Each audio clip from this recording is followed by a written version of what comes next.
Hello, everyone, and welcome back to another episode of the Non-Expert Guide to African TV and Film. I would love to introduce my co-hosts. Ibiyemi, want to say hi? Hello, everyone. Ibiyemi here. Very much a non-expert, but willing to chat about film and TV. Let's do this. Yes, let's. Okay, and Tolu? Hey, Tolu and Ibiyemi here. Follow us on Instagram, Twitter, and Facebook. Yep. At Let's Stream Africa. Yes, thank you. Yeah, you're right. You got it.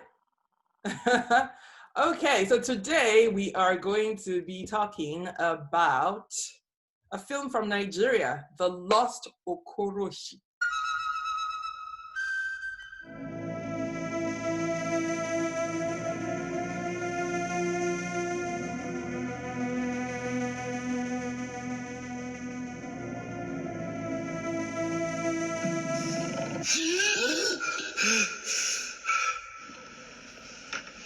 They get that dream.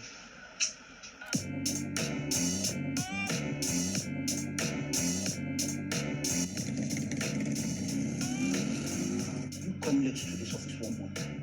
Try me and come late one more time. You hear me talk. This work don't tire us. Every day, don't tire. Leave job no go. Every time complain, eh? Mazi, if you see them this time, there were many more.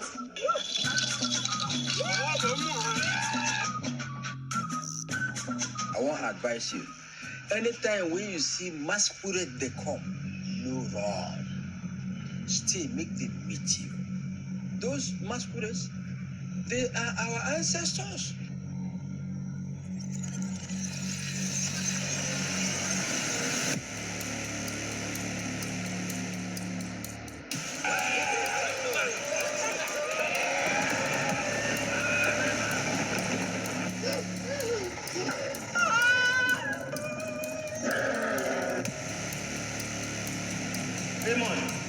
Are you the inside there? I beg him go fit they come office like this for this week.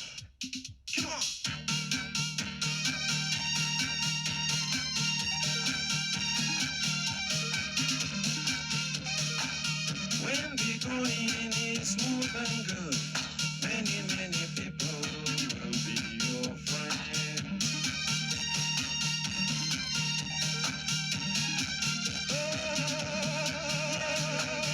When the going is smooth and good.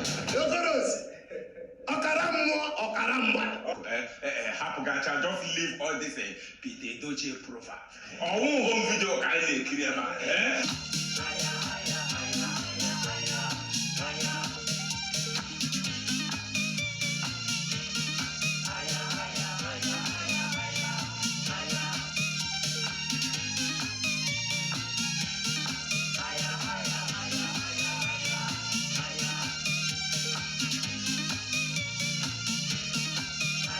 The Lost Okoroshi. So it's a film from Nigeria. I'm going to read a quick synopsis. A disillusioned security guard transforms into an Okoroshi ancestral spirit and roams the streets of Lagos to interact with the world in a new way. Director is Abba Makama. It's starring Seun Ajayi, Judith Audu, Tope Tedela, Ifu Ennada, Judith Audu. Yeah, it's streaming on Netflix right now, so go check it out. All right, so let's talk first things first. What did we like about this film? Who wants to go first? I'll break this time. I think for me, I guess masquerades or okoroshi. I guess okoroshi is the Igbo name for masquerades. I think it's interesting that they chose this particular topic because it's for Nigerians, West Africans. It's sort of a little bit of our spiritual realm. So it's like us having that conversation about, life, the fine line between life and death and the afterlife. And I thought it was a great it was an interesting way to tackle that sort of topic. I don't know whether it was very successful in some places, but there were things that I liked. I thought that the costuming was great. A lot of some of the ideas, especially in the beginning, were really sort of very interesting. So overall, I appreciated the effort and time being put into the movie, but I don't know if I fully enjoyed it. All right, Ibiyemi. So again, the topic of masquerades very central to, I suppose, at least from what I know, a lot of Nigerian culture, at least a lot of Yoruba culture, and I guess as well Igbo culture, traditional. So I think it's really, really good that they're touching on this topic. It's very colorful. It's very entertaining. It's very interesting. The whole masquerade thing, and then the festivals that come around it as well. So I think it's one of those stories that I am happy that somebody's tackling to tell. It's none of all this sort of urban, westernized stories about wealthy people in their big mansions flying abroad and sounding all Western, which they're good stories that happen, that are out there. So I'm quite glad that somebody's trying to deal with such a very Nigerian or West African, or in this particular case, Igbo, part of the culture. So I think it's a great topic. We'll go into details of what worked and what didn't work. But I think if I was a complete foreigner who had no knowledge of masquerades, this would be intriguing. I'll find this quite intriguing. So, and that's the whole idea. That's one of the many things that you can get from putting the sort of workouts out there in Netflix outside Africa, outside Nigeria. Okay, so this film went to Toronto International Film Festival last year, and there was a lot of hype around it. So I was very, very interested in seeing it. I echo what you both have said. It touched something in me to see this. We don't see films like this that really explore our origins and our culture in this kind of way. Of course, a lot of Nollywood films touch on our culture but I feel like it's more modern.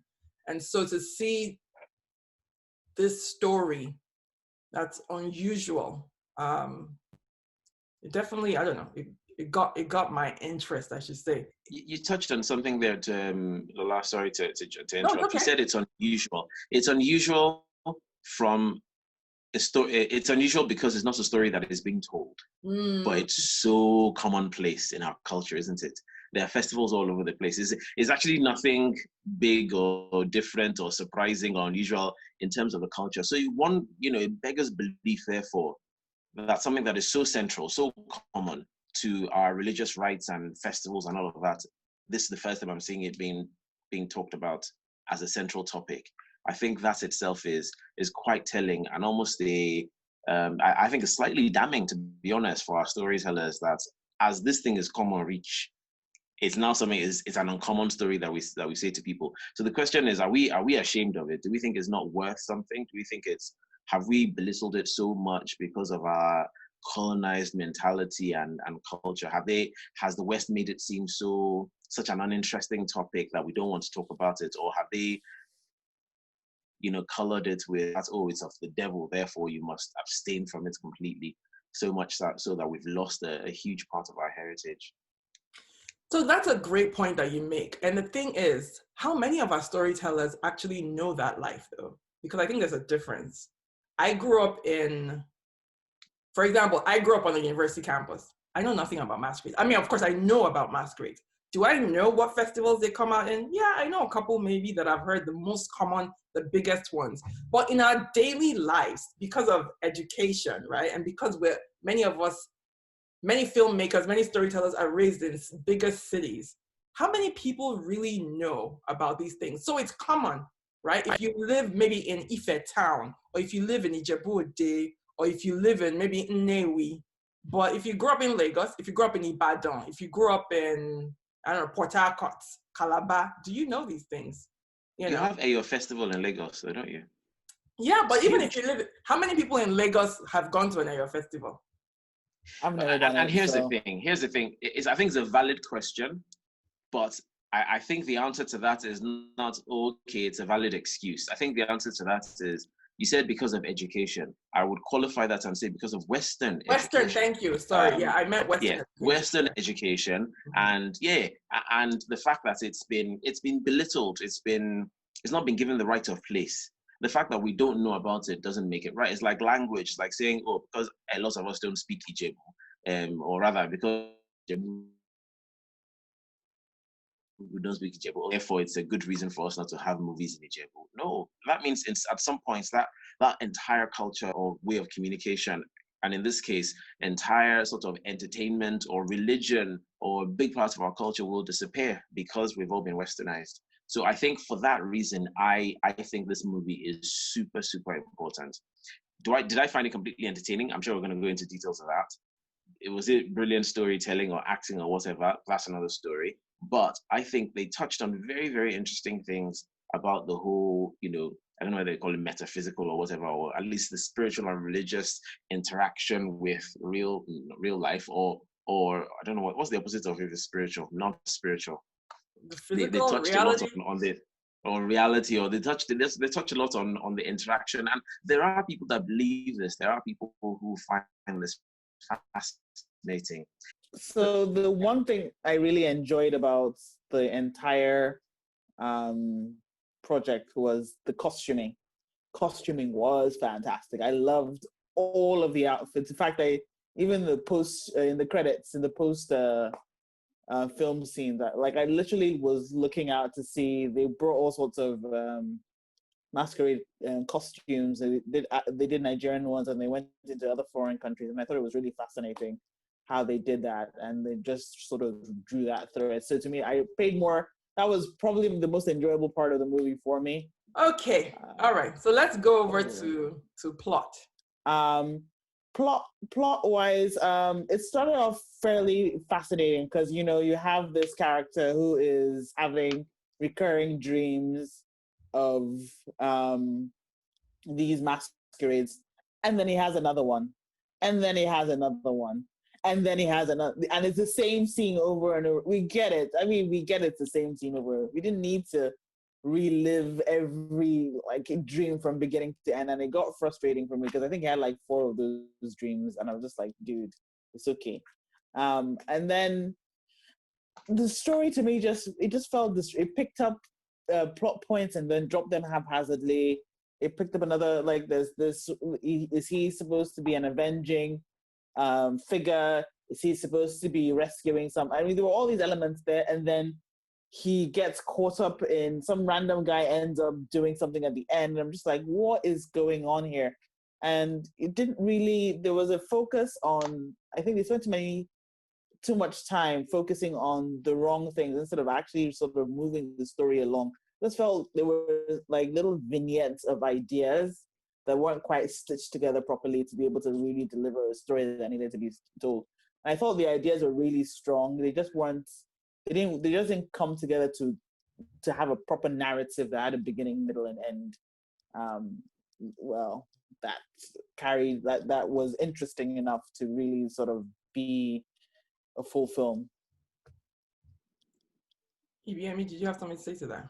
Yeah, for me, I thought the plot was pretty good. I thought it was clear what they were trying to achieve. So it's sort of an overlap of 2 realms, and how one realm can influence the other, and one way or the other. So how the sort of the ancestral realm in the physical realm could be could come or transcend into the physical realm, but then how also the physical realm and what was going on around, and all the decadence and the evil and the filth and the pollution could actually affect the spiritual realm and weaken it. I thought that was quite a good story. Yeah, but what was the story? That was a story. So I think, here's the thing. I think they approached this thing from a very academic perspective, which was shown in the interview, which was very not needed. That interview, I thought, fell flat. I thought they made it too, they tried to make it funny when it actually isn't funny. And I thought they ridiculed it and belittled the whole point. by having someone there who was interviewing in some sort of funny style, and there was this very intelligent person who clearly had done his research that was then trying to, you know, espouse all this sort of intellectual thing in the middle of the movie. Like, why are you doing this? So it came across like, so I think that's what they're trying to tell. They're trying to say that that you know, there is an overlap between the spiritual and the physical realm, and that the reason why that is felt less and less is because we're being drawn to all these things that the ancestors do not appreciate or connect with. There's lots of pollution, there's lots of evil, there's strife, there is I don't know, promiscuity, there's greed. Cell phones. Sorry? Cell phones.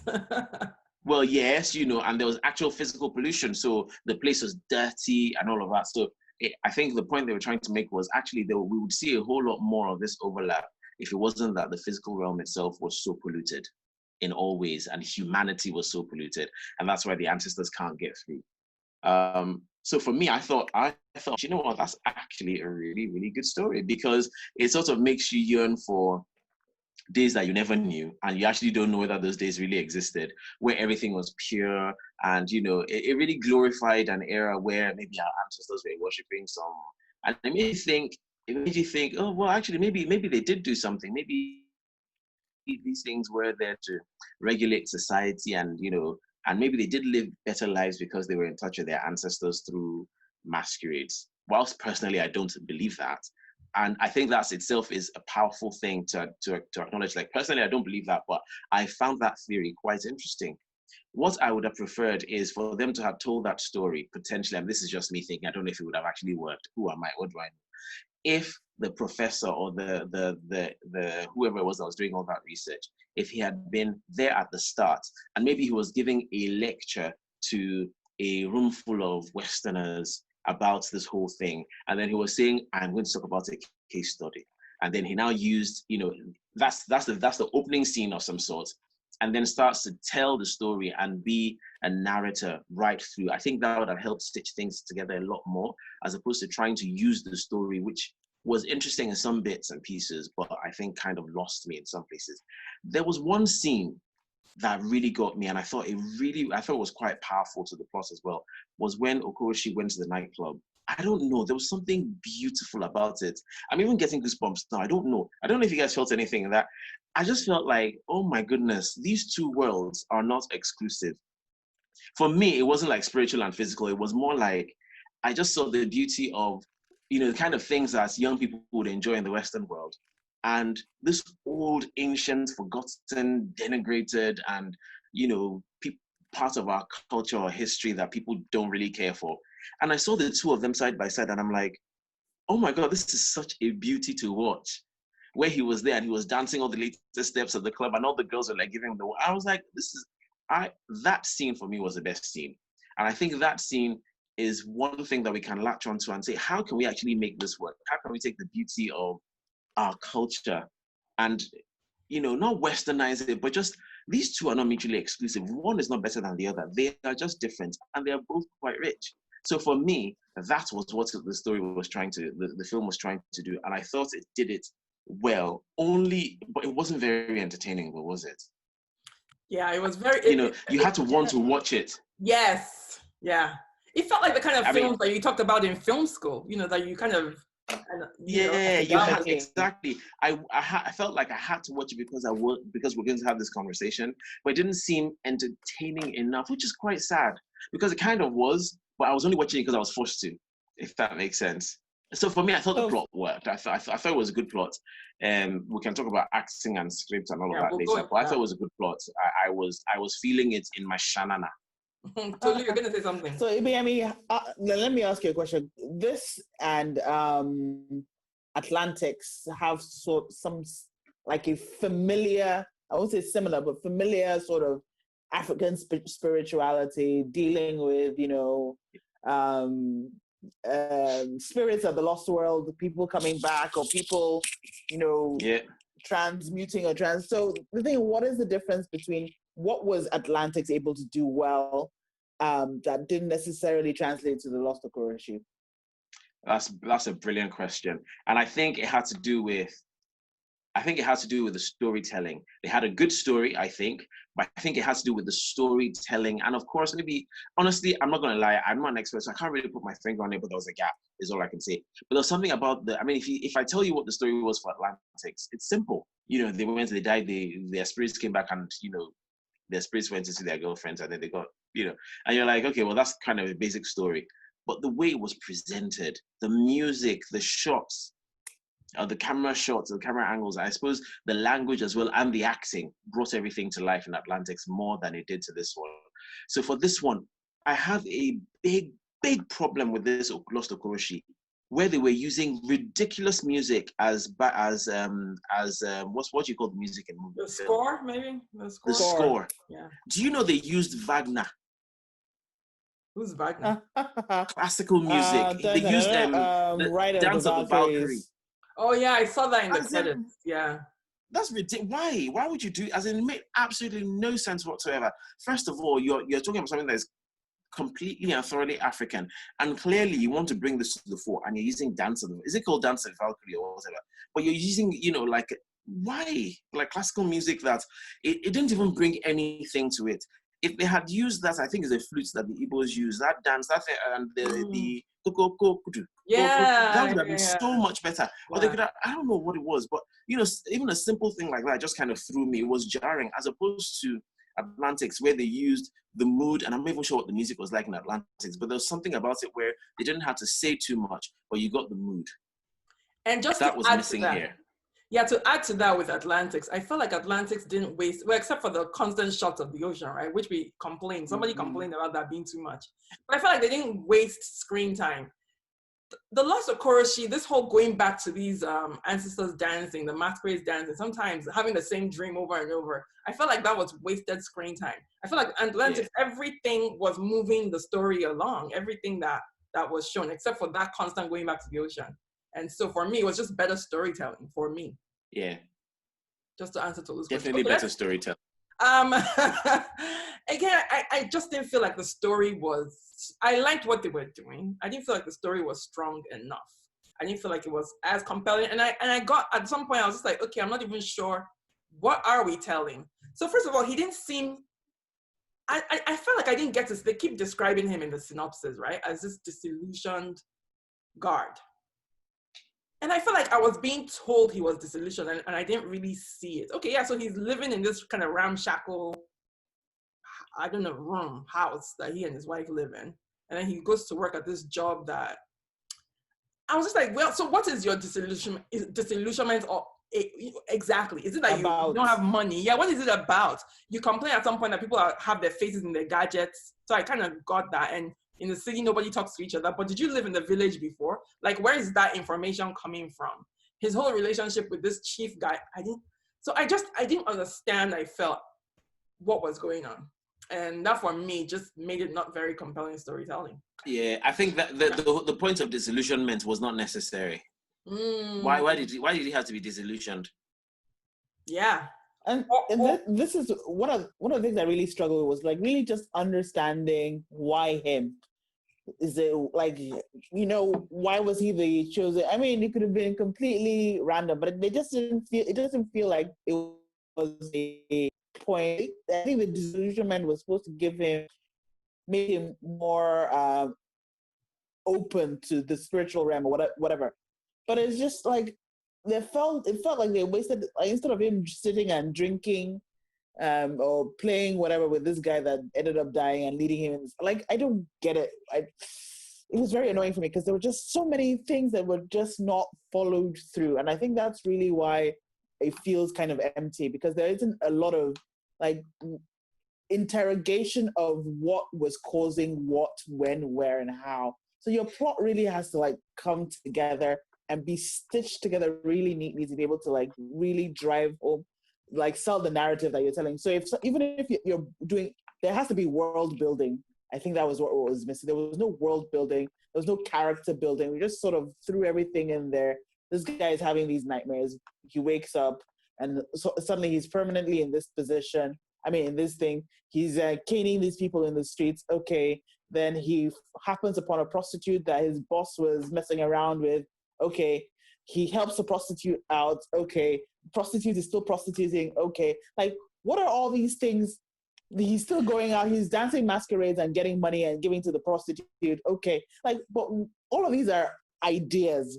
What is the story? I didn't get it. And it was in the dialogue though. It was in the dialogue. Explain. Where?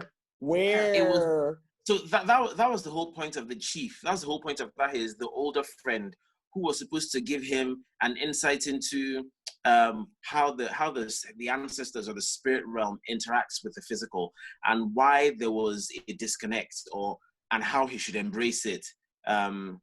So it talked about how and like I said earlier, it talked about how, you know, the spirit realm does not really, or the ancestors don't really relate to us as much as they can because of the pollution, that, you know, actual environmental pollution, but also pollution in our practices.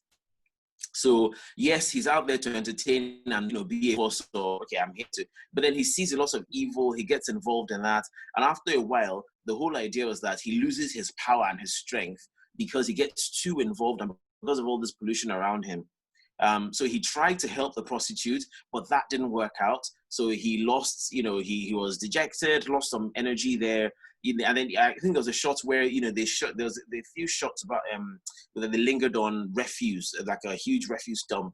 That made me laugh because that was Loma's predecessor, and the ones that were fired from Lagos. Oh yeah. All right. Okay. I don't remember that name. Yeah. So it was actually in the dialogue between him and that guy, and him and his friend in the office as well. So they're trying to set the scene, kind of like, this is the way we live right now is not great, and, you know, there's almost like a richness and a purity and an innocence if you go back to the village. Hence, you know, that's there was that argument. That's club with the funny name trying to erase let's take him back. He's not supposed to be here. Let's take him back. He's not supposed to be here. Let's take him back to the village. And, you know, some people wanted to keep him there, but the guy was like, look, he can't work because of X, Y, and Z. So that was why all those things were happening, to prove that this guy stayed, but it didn't work out for him because he stayed in this place that, you know, where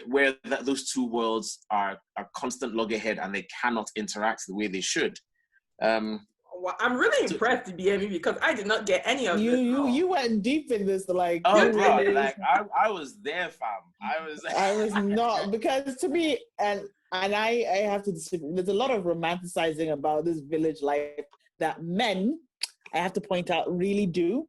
Like go on about, because the village life is supposed to be simple and whatever. But you know why? Because we feel a lot of the pressure to perform, to make it, to provide. But you back in the still village, have that same.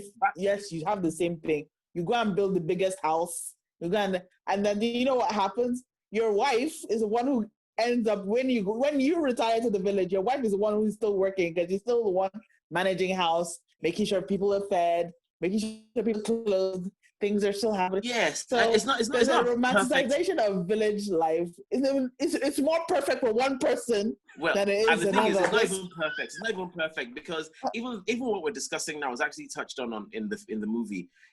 The chief, who was holding on to the fact that herbs, did we use anything other than herbs to heal ourselves? And he was holding on to the fact that the herbs that he was using to treat his leg would work, but it didn't. Yes.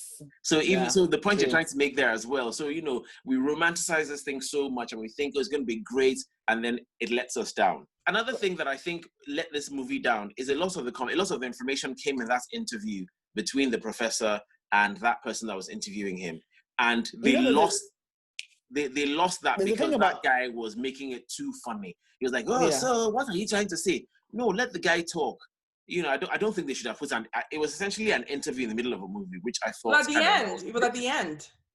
Well, yeah, end-ish, but it was there. I mean, there was no, it was towards the end. Yeah. But still, there was no need for it. The information, I think, should have been strung along in some sort of narrator style thing. Sprinkled in, yeah. Exactly.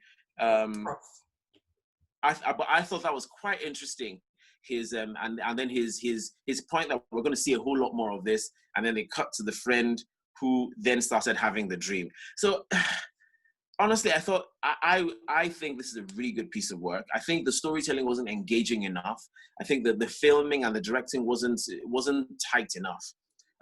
But I thought it was actually quite moving. I think the information that the guy was providing at the end, the professor, I think the information was quite interesting. I think he was trying to make a point of this is a part of our history and culture. We shouldn't let go of it. There are benefits to it, and I suppose I don't know if they're setting up for a part 2 of some sorts, but basically what the point they're trying to make is it's not going anywhere, so we should probably just embrace it.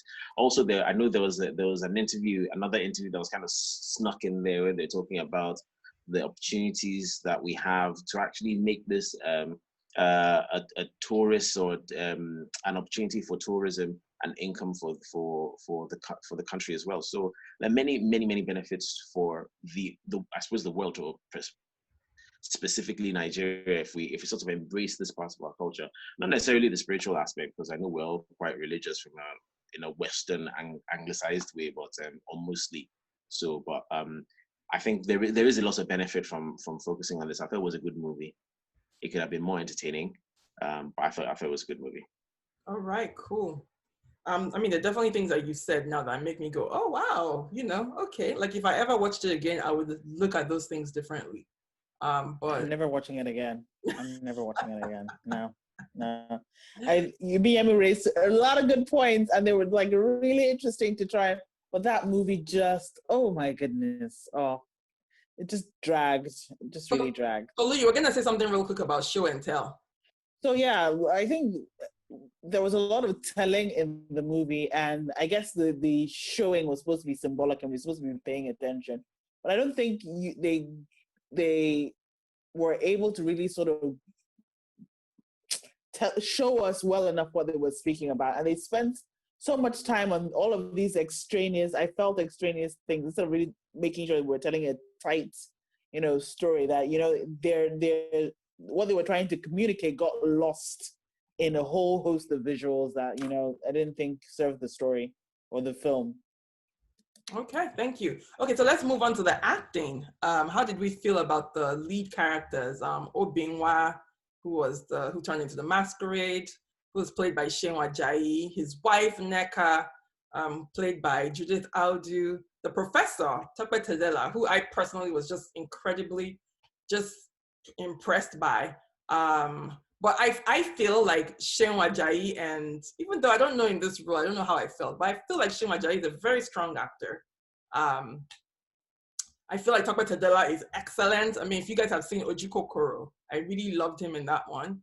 And Seun Ajayi as well, actually, they both were in Ojukokoro. We should actually talk about that film one of these days.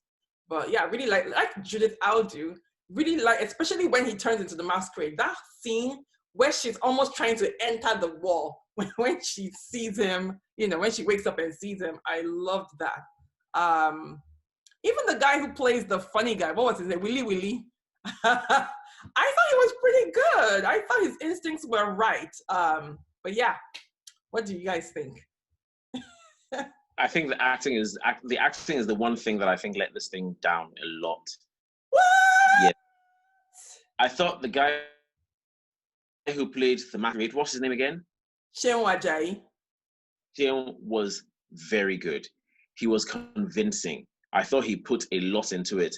The scene that keeps coming back to me, it was when he was on the Okada with his cap pulled down and he was doing that. And it really, in my mind, that shot was brilliant because I thought if anybody was looking at this with maybe spiritual old age eyes, that person would be like, they have entered this one. It was one of those things that it kind of looked like, oh, I'm just doing my thing. But if you really, you're about to say Oju, like the eye of the inside. If you'd be like, this one has something in him. And I thought he played that part beautifully.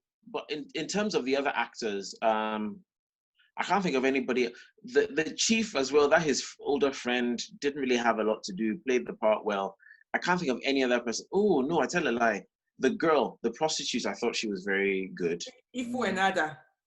Yeah, I thought she was very good. Sorry, I didn't mean to call her a prostitute. The girl who played the part of the prostitute, I thought she was very good. his wife, the acting was very bad. I'm sorry.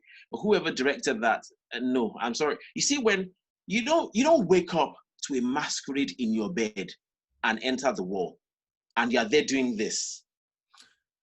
That's fire burning you. You know, it's not possible. You would run.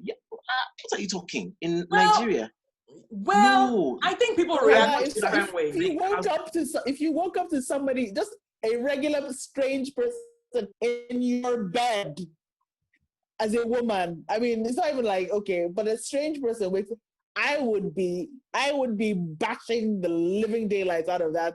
Yes. As trying to escape that room. I won't be crouching. Well, but then again, different people react differently. I think different people react differently. Yeah, you're right. She was not convincing to me. She should have lost her damn mind. That is a terrifying. I mean, I believed it. I was watching. I believed it. Let me qualify. Hold on. I believed it for the first, I think, maybe like 1 minute of it. And then when she keeps on going, and then I was just like, okay, come on.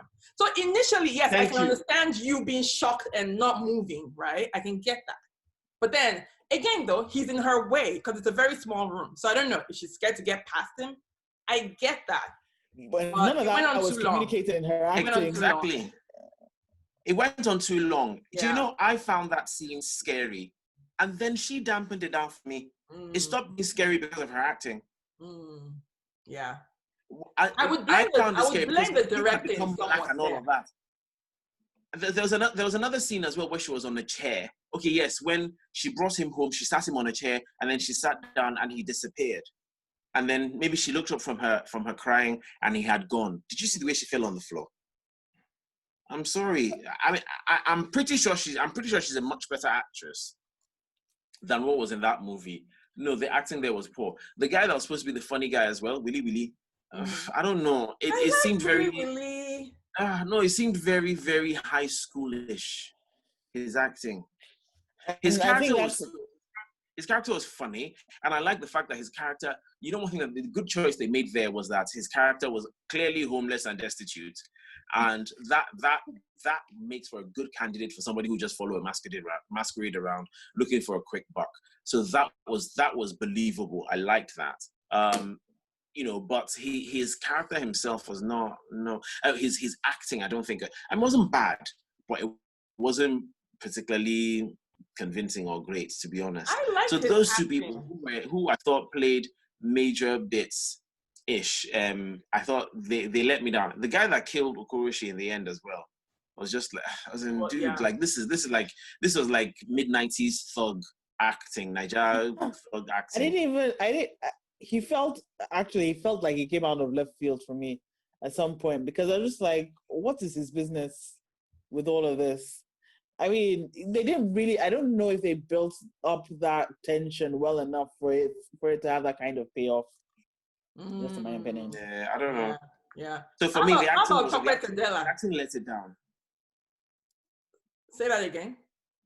I said, for me, the acting let it down. Or again, and this is easy. This is probably easier for me to do, but or was it the directing that lets it down?